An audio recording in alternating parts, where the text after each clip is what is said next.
ஒருவேளை நீங்கள் குருவின் நட்சத்திரமான விசாக நட்சத்திரத்தில் பிறந்திருந்தால் உங்களுக்கு இந்த சாட்டனுடைய நட்சத்திரம் சம்பத்து தாரையாக வரும். மனுஷ நட்சத்திரம் வரக்கூடிய நாட்கள், உத்திரட்டாதி நட்சத்திரம், பூச நட்சத்திரம் வரக்கூடிய நாட்களில் நீங்கள் விஷ்ணு வழிபாடு, ஆஞ்சநேயர் வழிபாடு, நரசிம்மர் வழிபாடு இதை செய்வதன் மூலம், குறிப்பாக அது ஏகாதசி திதி இல்லைன்னா பௌர்ணமி திதி இல்லை புதன்கிழமைகளாக இருந்தால் இந்த நட்சத்திரங்கள் குறிகாட்டக்கூடிய ராசிகள் எல்லாமே உங்களுக்கு பாக்கியஸ்தானமாகவும் உங்களுக்கு புத்திர பூர்வீக ஸ்தானமாகவும் வருவதனால் உங்களுடைய குழந்தைகள் சம்பந்தப்பட்ட விஷயம், உங்களுடைய மைண்டு சம்பந்தப்பட்ட விஷயம், பூர்வீகத்திலிருந்து வர வேண்டிய குட் நியூஸ், உங்களுடைய சம்பத்துக்கள், உங்களுடைய பாக்கியங்கள், வெளிநாட்டு பயணம், ஒரு நல்ல வீடு வாங்குவது, ஒரு வாகனம் வாங்குவது, ஒரு லக்ஸரி வாங்குவது போன்ற அனைத்து விஷயங்களிலும் உங்களுக்கு ஒரு குட் நியூஸ்,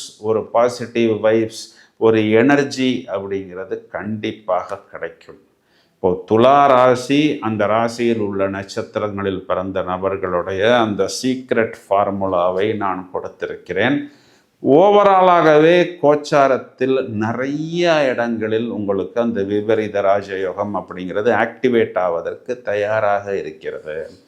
அந்த விபரீத ராஜயோகத்தை ஒரு தடவை நீங்கள் ட்ரிகர் செய்து விட்டால் ஒரு லாங் டேர்ம் பெனிஃபிட் பெற்று அதனை நீங்கள் பத்திரமாக தக்க வைத்து கொள்ள முடியும். அதற்குண்டான பயிற்சிகள், முயற்சிகள், சமயோஜிதமாக யோசிப்பது, இந்த ட்ரெண்டுக்கு ஏற்றவாறு உங்களை நீங்கள் மேலும் மேலும் மெருகேற்றிக் கொள்வது, இதுதான் உங்களுடைய அந்த சீக்ரெட் ஃபார்முலா.